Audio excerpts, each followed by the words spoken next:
Ya, saat ini saya akan menemui salah satu anggota DPR RI dari fraksi Partai Demokrat yang juga sekaligus sebagai Wakil Ketua Komisi 1 DPR RI, yaitu Bapak Anton Sukartono Surato. Ya, di mana saya juga akan meminta tanggapannya mengenai kejadian yang menimpa kapal selam milik TNI Angkatan Laut, yaitu KRI Nanggala 402. Berikut selengkapnya. Hai Sobat Parlemen, saat ini saya sedang bersama Wakil Ketua Komisi 1 DPR RI, yaitu Bapak Anton Sukartono Surato. Halo, Assalamualaikum Bapak, selamat siang. Waalaikumsalam Hanum, apa kabar? Alhamdulillah baik-baik. Bapak sehat ya? Alhamdulillah Alhamdulillah. sehat. Puasanya hingga hari ini bagaimana Pak? Belum lancar? batal, Alhamdulillah. Amin, Alhamdulillah. Oke baik Pak, kita membahas berita beberapa hari yang lalu ya Pak. Kita sama-sama mendengar kabar duka datang dari kapal selam milik TNI Angkatan Laut, yaitu KRI Nanggala 402 yang dinyatakan hilang. Dan bahkan statusnya sudah berubah menjadi tenggelam. Dan juga 53 awak kapal dinyatakan telah gugur ya Pak. Bagaimana Komisi 1 DPR RI melihat hal ini, terutama Bapak sebagai pimpinan dari Komisi 1 Pak? Baik, pertama-tama saya mengucapkan belasungkawa yang sedalam-dalamnya kepada para patriot bangsa 53 yang dipimpin oleh Letkol Laut Heri Octavian. Ya, saya doakan semoga arwah beliau diterima oleh Allah Subhanahu wa taala, diampuni segala dosanya, dan insya Allah diberikan yang tempat yang layak di surga nanti. Ya, mengenai kapal tenggelam atau kapal selam ini merupakan sejarah yang luar biasa. 2005 merupakan salah satu senjata pamungkas kita waktu rebutan blok Ambalat sama Malaysia. Kita berharap tentu kita ada permajaan lagi, kalau bisa ada pemilihan baru lagi. Tapi ya, kejadian ini menjadi, saya ingin tahu juga, karena kita belum ketemu juga dengan Panglima TNI atau Kasal, bagaimana hal ini bisa terjadi, apakah prosedurnya sudah, karena berdasarkan Panglima TNI bilangnya, ini sudah layak tempur, siap siaga, segala macam, prosedur dijalankan baik dan benar, dengan kapasitas juga banyak simpang siur, apakah 43, apakah 33, itu juga kita belum jelas. Yang intinya, kita tidak mau saling menyalahkan, jangan sampai hal ini terulang kembali.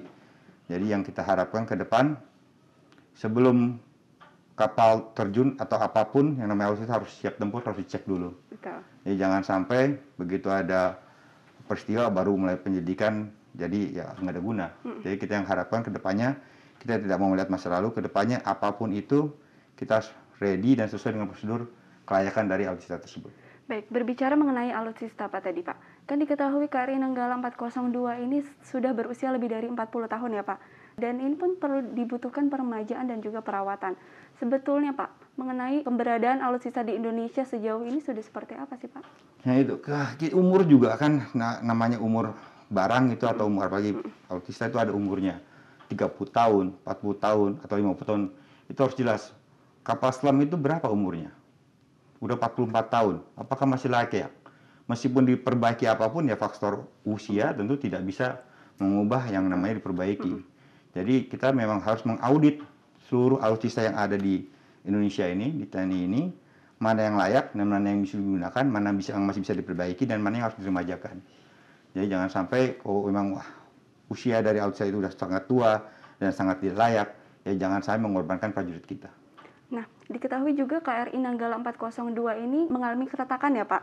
Nah, bagaimana sebetulnya maintenance dan peremajaan kapal selam ini, akan diganti baru atau bagaimana?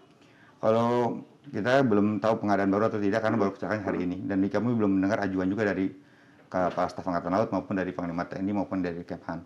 Tapi intinya kita perlu, yang jelas kita sangat perlu. Kemarin kan ada tambah 3 tuh, ada Arugoro segala macam dari Korea.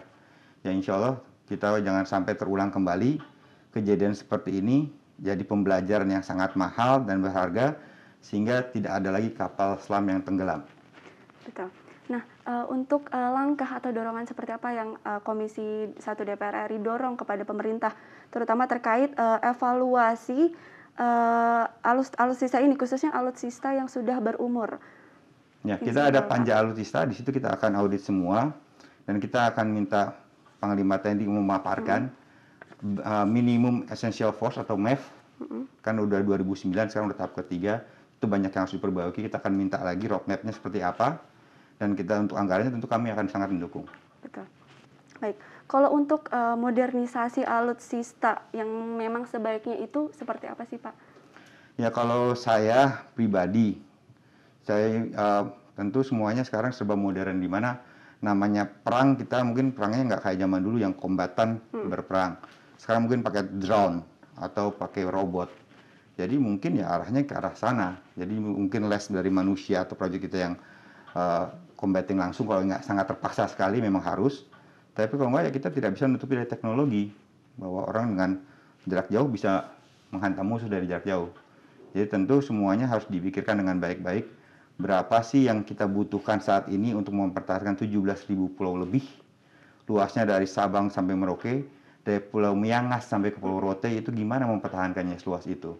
Jadi memang nggak cuma perbatasan dari darat saja, tapi namanya laut dan udara tentu harus dari matra darat dan matra laut dan matra udara juga harus diperhatikan.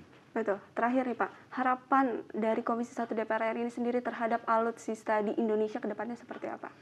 Saya berharap banyak kita menjadi macan di Asia, minimum di Asia Tenggara. Dengan kata lain, jangan sampai kalau kita alatnya hanya bambu runcing, ya sama tetangga akan disepelekan. Tentu kita harus punya senjata yang istilahnya pamungkas lah, yang ibarat tetangga pun atau siapapun akan berpikir dua kali untuk menginjakkan kakinya di Indonesia atau mau mengancam Republik ini. Baik Pak, terima kasih banyak atas waktunya ya Pak. Sama-sama.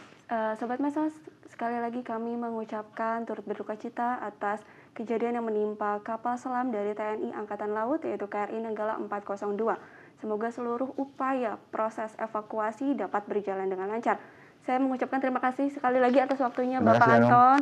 Terima kasih, selamat kita sama-sama semangat dalam menjalankan ibadah puasa ya Pak. Amin. Wassalamualaikum warahmatullahi wabarakatuh. Waalaikumsalam.